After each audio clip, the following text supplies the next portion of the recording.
Hi guys, today we are going to be doing another episode in my top 5 bottom 5 new makeup releases. This series is of course inspired by Samantha March's Will I Buy It, but instead of going through all of the releases that have come out in the last however long it's been since I filmed my last one, what I do is I pick up my top 5 favorite releases as well as my kind of what are the most stupid releases in my opinion that's come out. And the reason why it's been a while since I've filmed this video is simply because there hasn't really been that many releases coming out in the past like 3 weeks or so. Nothing that really caught my eye, whether it be good or bad. So it took a little while for me to come up with like my top 10 or my 10 list, my list of 10 things. I think that's what I was trying to say. So I think we should just go ahead and get into it. I'm always excited because these videos are so much fun. So let me go ahead and scooch over and move my focus spot a little bit so that I'm actually in focus this time. We're gonna start on the top as usual, and do you guys remember last time I did this, I talked about the new Gimme Glow palette, which was the Sweet and Sticky palette. I actually got this in the mail today, and this is so cute. But what I want to talk about in today's video is actually their newest palette. And they showed this palette after they showed the Sweet and Sticky palette, so I didn't know that this was going to be released, but since both of them ended up launching on Black Friday, I bought them both. So this is the Vivid Rose palette. It's actually what's on my eyes today. I just filmed with this. This had to be in my top 5 because honestly, when I saw them show this, I was head over heels in love with this. I love purples, I love pinks, and I love Gimme Glow's formula, and I was just really excited to see them come out with like something colorful as well as their neutral palette. So now I have both of them. I'm super excited. Like I said, this video should already be up or it's coming tomorrow, one or the other. But if I have it up already, I will link it in the corner so you can go check it out. But I definitely wanted to mention this. Sometimes it's a little bit hard for me in these like top 5 to really decide if I should talk about things that have already come into my collection or talk about things that I didn't buy. But it kind of makes sense that I bought the things that I'm the most excited about. So if I have them, I will show them to you. If not, I will just talk about the things that, you know, I'm excited about, but I'm not going to buy. So let's move into the next one. And the next release is also something that I've already bought, so I will put up the picture because I don't want to have to like go get all of the things because I gave some of them away. But this is the whole Raw Beauty Kristi and Colourpop collection. I bought the whole thing. I'm not going to be using these Super Shock shadows, but everything else in that collection is wonderful. I will link that video in the corner as well. I've already done a look with that palette and I think the palette is beautiful. So happy I was able to get my hands on that. I was literally like there on my computer like 15 minutes before the launch and like constantly clicking refresh. That's how I'm able to get my hands on things that usually sell out pretty quickly, is that I just sit there and I click refresh until it pops up. And sometimes they will put things up for sale like a minute early, and that's when you really snag it. So just a tip, if you really want to get something, be on the site early, be logged in, have an account ready to go, and then when it goes live, make sure you have like all your details put in already, because that way it's not going to sell out while you're trying to like find your credit card or whatever, you know what I mean? So just be prepared. It's definitely my best tip. If there is something that you want that you don't want to sell out, be prepared. So I was very happy to get my hands on that, and I think that everything in the collection is just beautiful and I liked everything that I tried. And I'm so happy for Kristi, and I saw that she just had her baby and I'm so happy that everything went well. I haven't really heard about like what happened with her birth. Apparently it took a very long time, but I'm happy that the baby is out. I'm happy the baby is healthy. I'm happy that she is okay. So congratulations to Kristi. Not that she will ever see this, but I'm very happy for her. Next thing I want to talk about is I just want to give credit where credit is due, and I want to talk about the new Kylie Cosmetics The Grinch collection. So I will have some pictures on the screen here, but I just think that this collection is so well executed. I love everything from the packaging to the colors that were chosen. Could the palette be a little bit more exciting? Yeah, sure, but for being Kylie Cosmetics, I think they did a really good job with this, and I was honestly pretty close to buying it. But then again, like, I didn't need that, you know? Like, I definitely didn't need like a half green, half neutral palette. The color story was a little too muted for my liking, but I think that the way that they did this, I just think that they did a really good job. And I just wanted to showcase it because I appreciate when brands really put a lot of effort into their collections and it doesn't seem like super rushed and like it wasn't very well thought out. So I will say that I feel like Kylie Cosmetics do a pretty good job with their collection. It's just that their collections aren't really what I look for. They're not really my aesthetic, but I still think they do a good job with them.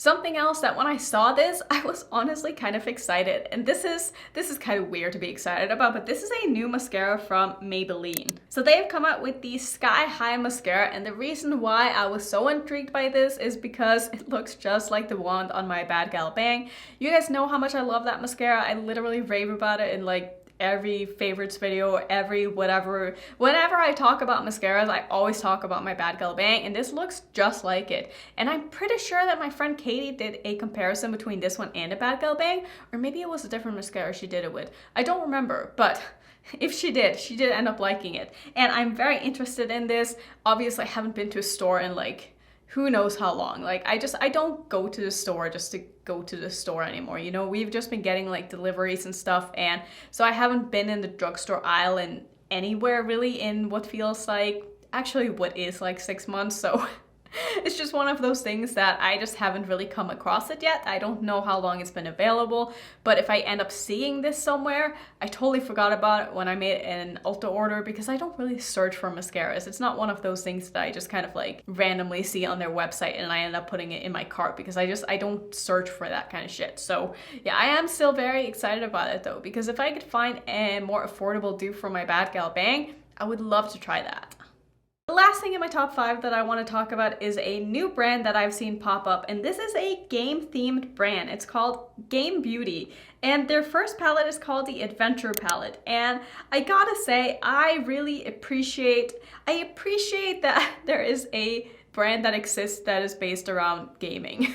I'm not really into gaming myself, but I think that the idea is really cool, and I can't wait to see what they come out with in the future. I gotta say, even this first palette here looks kind of cool. I don't think that I would necessarily get it like color story wise. It's definitely lacking a little bit of depth for my liking, and it only has 3 mattes, but I like the idea behind it, and I think it's really, really fun. So it's a brand that I'm definitely going to be keeping my eyes on, and I can see myself picking up something from this brand if like there's a game or just whatever. If the palette kind of speaks my name, I will definitely try this, because this is something that I want to support. This is something that I want to see do good. So if I can help support that by buying one of the palettes, even if I'm not really interested in the game, I will absolutely do so. But let me know if you guys have heard of this brand. Let me know if you've seen anyone try it. Is their palette out yet? Let me see. It says available now. All right, so maybe I have to look up some reviews and see if anyone's reviewed this, because I am mildly interested. Let's move into the bottom 5. There are some very stupid releases this time, in my opinion. So let's start with this one. My goodness. I feel like I always featured this brand in my bottom 5, but I just cannot stand their palettes, and I feel so bad. It's a small indie brand. This is from Bella Forever Cosmetics, and it's called the Queen palette. Is that what this is called? Oh my god, what a mess is this. I hate palettes that have other things put into them. I hate palettes that have slots for different things, because what do you do when you get the palette, you take the other things out, and then there's just like open spaces, open slots. Like, who wants that? You're not gonna be storing these little glitter jars inside of the palette. Maybe you are, but it's just so bulky and big, and there are also so many shades in this. Why couldn't they just have put the glitters like in a separate packaging and sold them as a bundle? That would have been so much better. But having them like together in the palette, and then the palette is just, oh man, it's just so messy. I don't even know what to say about it. Those stupid weird little shimmers with like the little dots in them, they're not even swirls. They're just like dots of white and pink. And it looks like a virus has infested the eyeshadow. It's kind of gross actually. I don't like it. I have no interest in probably ever trying anything from this brand, and if they see this, I'm so sorry.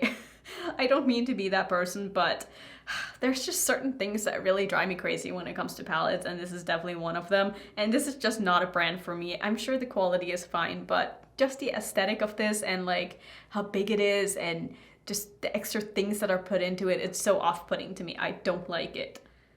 Another product that I saw sneak peek, this is from a brand called Shop Drama Batik. I've never heard of this brand before, but this is their newest palette. It's called the No More Nudes eyeshadow palette. The front of this palette, really? Do we have to go down this route? Are you trying to be Kim Kardashian coming out with a colorful eyeshadow palette? Like, what is this all about?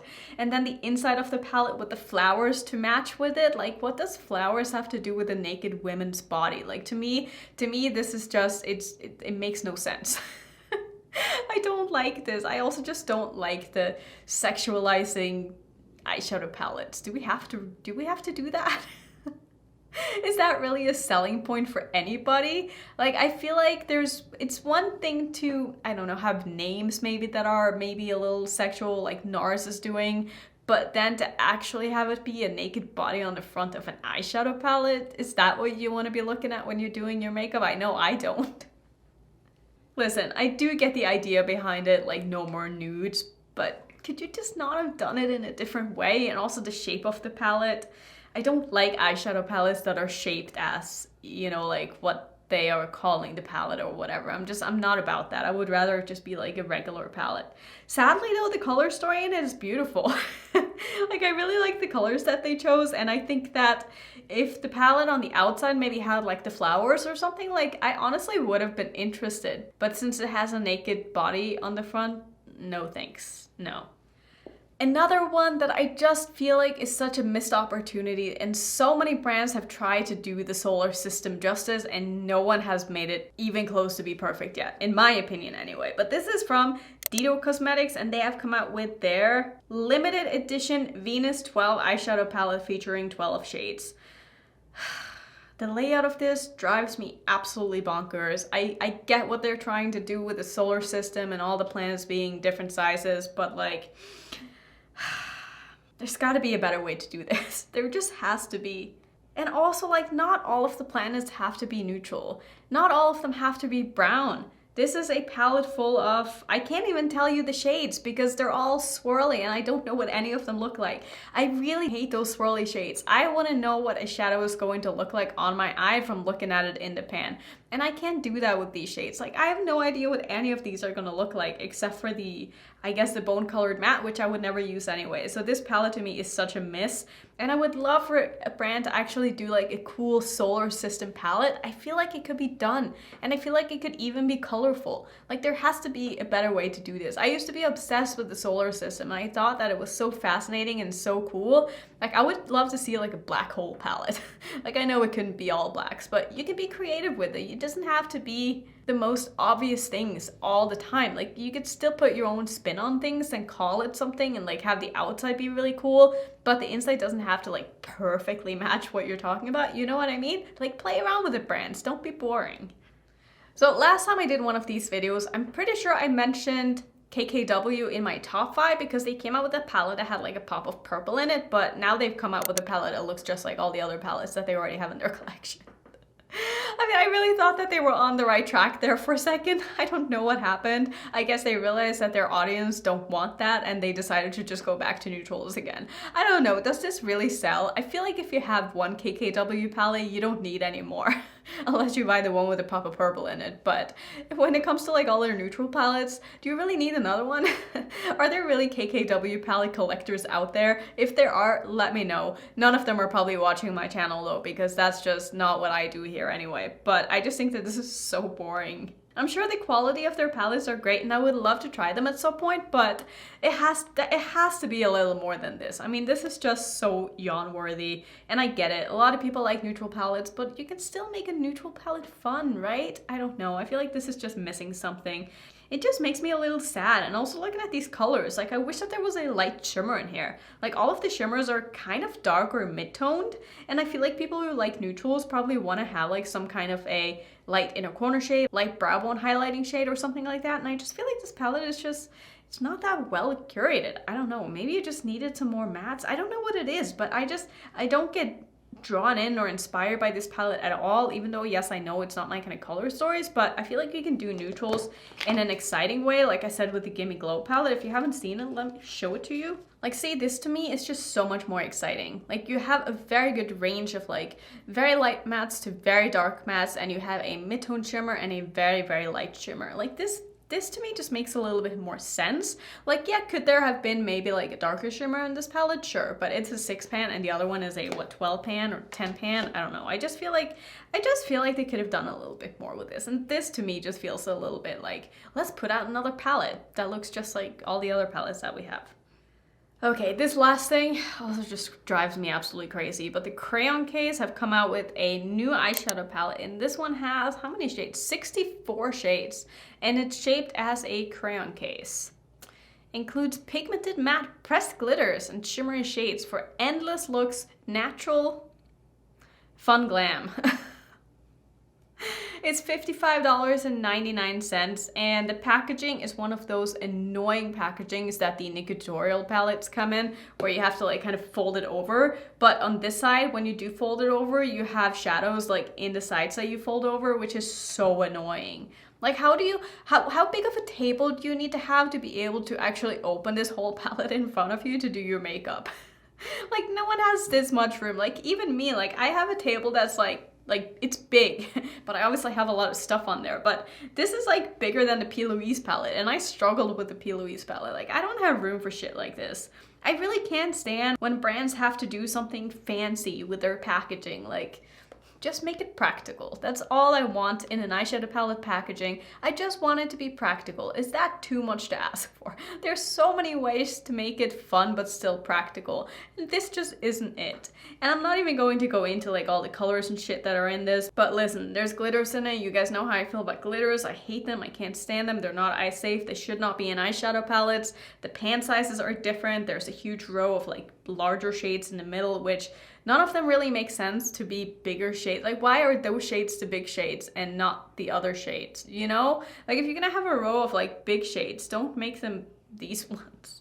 Like, there are two blue shimmers, there's a white shimmer, there's a purple shimmer, there's an orange matte and a red matte. Like, why are those the big shades? It seems so random. This just doesn't feel thought out to me at all. It seems like a bit of a money grab and a bit of a gimmick, so yeah, not my thing. I'm not gonna be buying that, and I probably will not be buying anything from the Crayon Case. But yeah, I'd love to hear what you guys think are the most exciting releases currently and what are the stupidest. And please, if you see anything that you consider to be kind of silly or stupid, tag me in it on Instagram. I'll put my Instagram handle on the screen. I would love to just, I don't know, maybe I'm missing something, you know? Like, I always want to have more of these to talk about. So if you see something stupid, do tag me. I can pretty much figure out like all of the exciting ones myself because I always follow Trend Mood and like Indie Makeup Spotlight, but sometimes like the stupid ones don't really get reposted from the accounts that I normally use for these videos, so do let me know if you see something. So that's gonna be it for my top 5, bottom 5 this time. My next one is probably going to be early next year because I have the rest of this month pretty much planned out, so I just don't think I have time to even put it in if stuff do come out. But then again, it's also Christmas and the holidays, and I feel like brands are kind of slowing down a little bit now until the new year, which is nice. It's nice to have a little bit of a break from like all the shit that has come out in the last 2 months or so. I feel so overwhelmed, but I'm also very proud of myself for like keeping up and feeling like I've gotten through all of the things that I needed to get through. So that's gonna be it for today's Annette episode. Thank you so much for watching as always. If you're new to my channel, don't forget to subscribe, and hopefully I will see you in tomorrow's video.